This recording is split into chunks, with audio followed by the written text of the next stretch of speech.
Hello students, मैं सूरज जादौन आपका अपनी वीडियो में स्वागत करते हैं।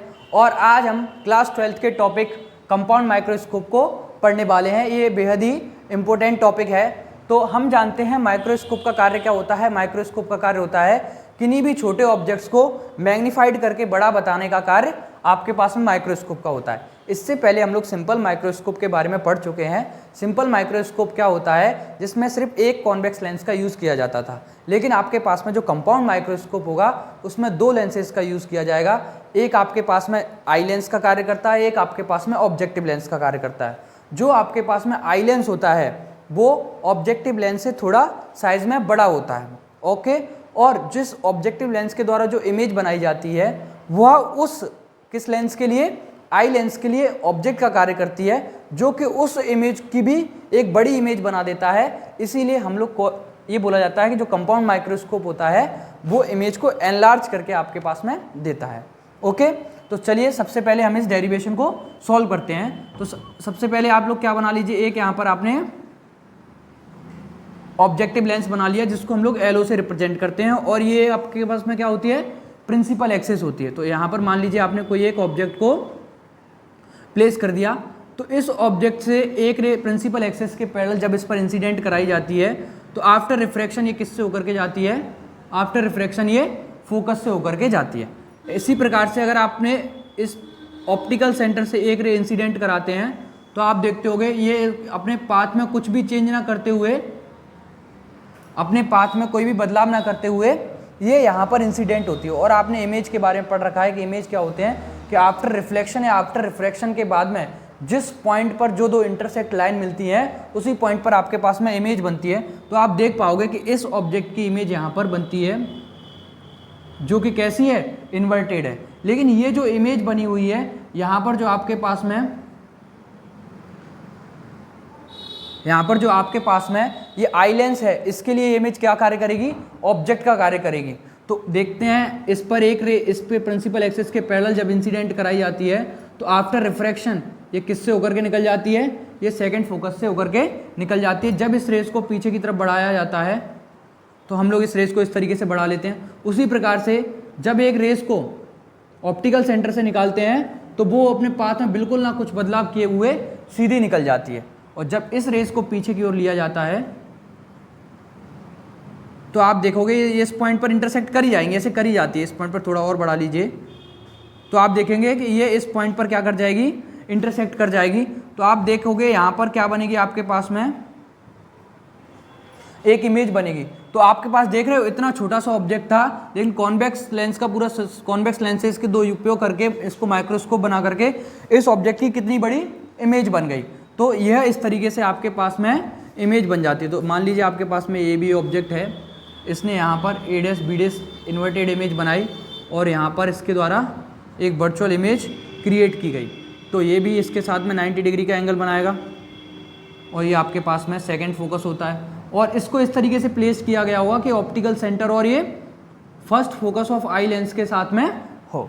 तो ये आपके पास में इसकी कंपाउंड माइक्रोस्कोप की इमेज बन जाती है। आपके पास में ऑप्टिकल सेंटर O2 है, ये इसका नाम हो गया। ओके, तो आप जानते हो जैसा कि ऑब्जेक्टिव लेंस से ये इसके लिए ऑब्जेक्ट का कार्य करता है, तो यहाँ तक की डिस्टेंस आपके पास में क्या होगी, U होगी।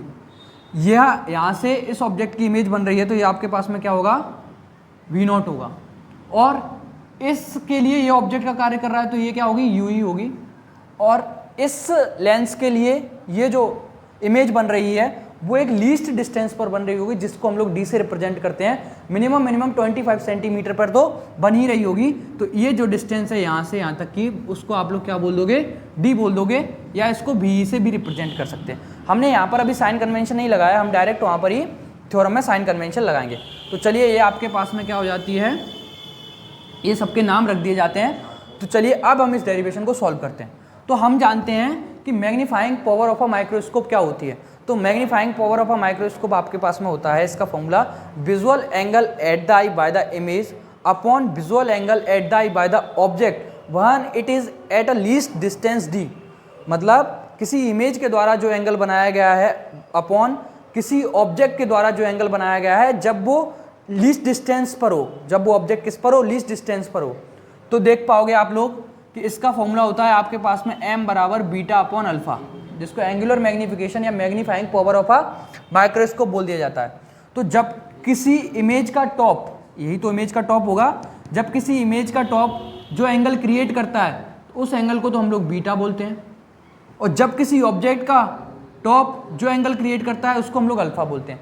लेकिन आपने फॉर्मूला पढ़ा है, क्या होता है, visual angle at the I by the object when it is at least distance D. ये ऑब्जेक्ट है, जब ये लीस्ट डिस्टेंस डी पर होगा तब वो अल्फा एंगल क्रिएट करेगा। तो हम इसके लिए क्या करते हैं कि वह जो आपके पास में ऑब्जेक्ट है, इस इतने बड़ा ऑब्जेक्ट हम लोग यहाँ पर प्लेस कर लेते हैं, जिसको हम लोग वर्चुअल ऑब्जेक्ट का नाम दे देंगे, क्योंकि हमें एक अल्फा एंगल की तो ज़रूरत है, तभी आप लोग magnifying power of a microscope निकाल पाओगे। तो हमने यहाँ से एक वर्चुअल ऑब्जेक्ट का नाम दे दिया, जो कि इसके साथ में कितना एंगल क्रिएट कर रहा है, अल्फा एंगल क्रिएट कर रहा है। ओके, तो ये इसके साथ में कितना एंगल क्रिएट कर रहा है, अल्फा। तब आप यहाँ से देख पाओगे कि बीटा अपॉन अल्फा, मतलब linear magnifying power of a microscope ये बताता है कि आपके पास में इमेज कितनी बड़ी बनेगी। 1 से तो अधिक उत्तर होना ही चाहिए इसका, तो कितनी बड़ी बनेगी, ये वैल्यू छोटी होनी चाहिए और ये वैल्यू आपके पास में बड़ी होनी चाहिए। तो मैंने कहा कि अल्फा और बीटा आपके पास में कैसे हैं, वेरी स्मॉल एंगल है।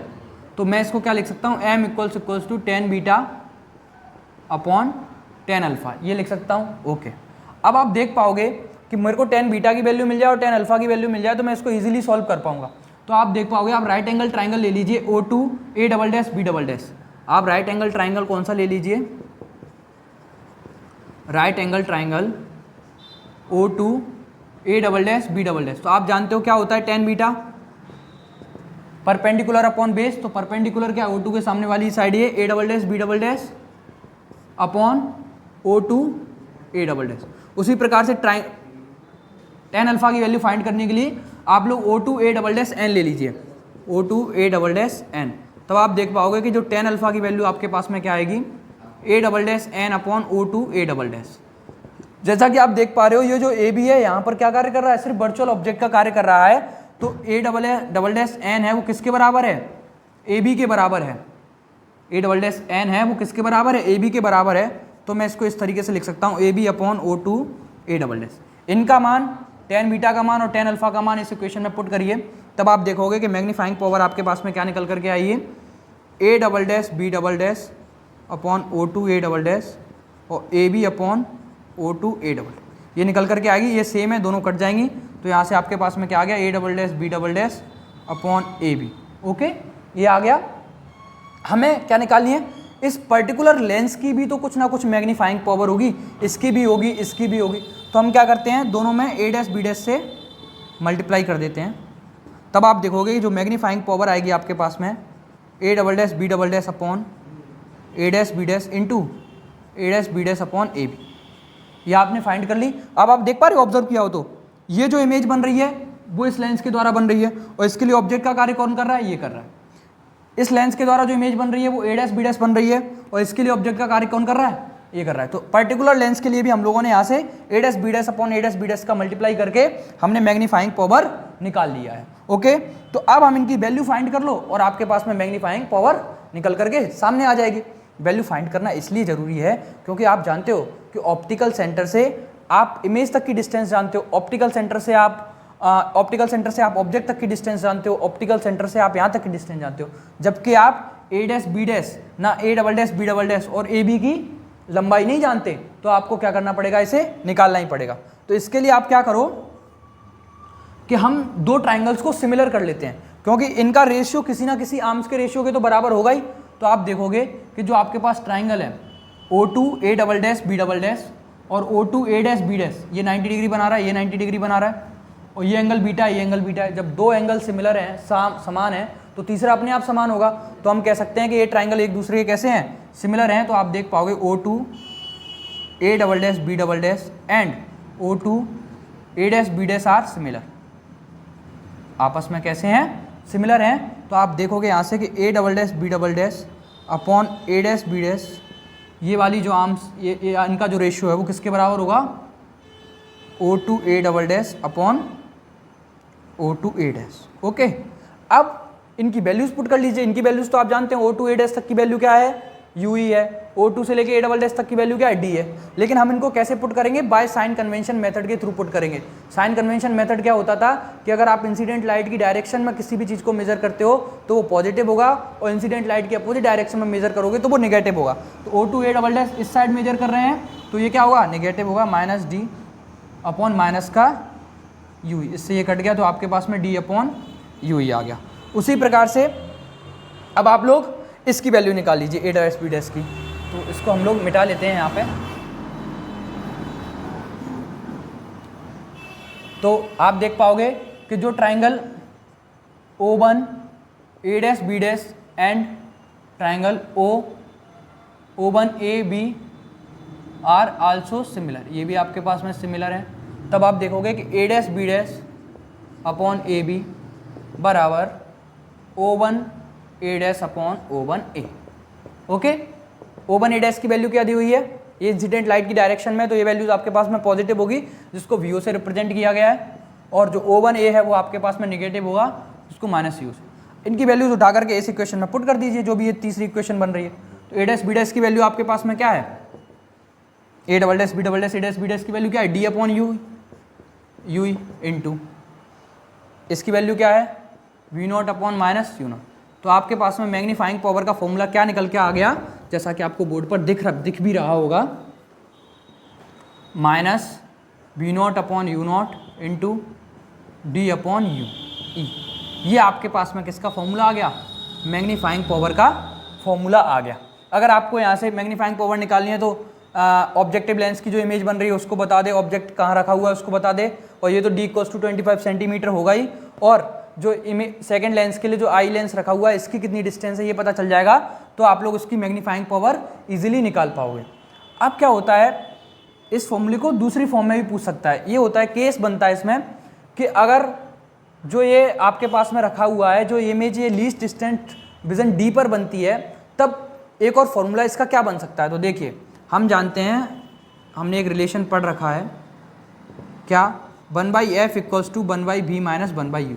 आप इनकी वैल्यूज पुट कर दिए। इस आई लेंस के लिए क्या कर रहा था, ये 1/f, ये पॉजिटिव होगा क्योंकि इंसिडेंट लाइट की डायरेक्शन में होगा ना ये f, इस वजह से। भी जो लीस्ट डिस्टेंस विजन पर बना रहा है उसकी वैल्यू क्या आपके पास -D है, और u इसके लिए ऑब्जेक्ट का कार्य कर रहा था, तो ये माइनस का u है। ये माइनस माइनस मिल करके क्या हो जाएंगे आपके पास में, प्लस हो जाएंगे। तो अब आप इनमें D का डिवाइड दे दीजिए, तो D अपॉन F ही हो जाएगा, ये माइनस का 1 हो जाएगा, ये प्लस D अपॉन U ही हो जाएगा। तो आप देखोगे यहाँ से कि D अपॉन U की वैल्यू आपके पास में क्या आ जाएगी, इस 1 को इधर भेज दीजिए तो 1 प्लस D अपॉन F ही हो जाएगा। ओके, ये हो जाएगा आपके पास में, D अपॉन U की प्लेस पर ये पुट कर दीजिए। तो M बराबर -V0 अपॉन U0 ब्रैकेट में 1 प्लस D अपॉन F।